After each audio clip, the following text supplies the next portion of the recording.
Putuskan pacar berondong, Natalie Holzer cari pria yang lebih tua. Natalie Holzer kini putus dengan pacar berondongnya, Yogi Ilham.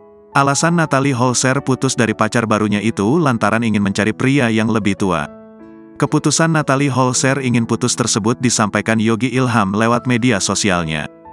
Dia maunya yang lebih tua. Gak taulah aku ya, kata Yogi. Sedangkan Yogi Ilham diketahui berusia 3 tahun lebih muda dari Natalie Holzer. Meski sudah berpisah, Yogi Ilham mengaku hubungannya dengan Natalie Holzer masih baik-baik saja. Dia bahkan memberikan pujian kepada Natalie Holzer sebagai orang yang baik. Natalie orang baik, pokoknya janganlah ada pertikaian antara aku sama Natalie. Aku sama Natalie masih baik-baik aja kok, kata Yogi Ilham. Pria asal Pekanbaru ini menyebut hubungannya dengan Natalie Holzer sebagai sebuah perjalanan hidup.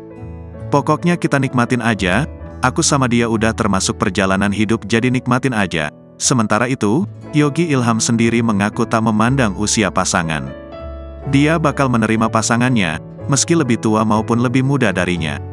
Kalau aku gak mandang usia, karena kalau Allah ngasih jodoh aku usianya lebih tua di atas aku, lebih muda dari aku yaitu udah jodohnya gitu, ujarnya. Kabar kandasnya hubungan Yogi Ilham dan Natalie Holzer sontak jadi sorotan.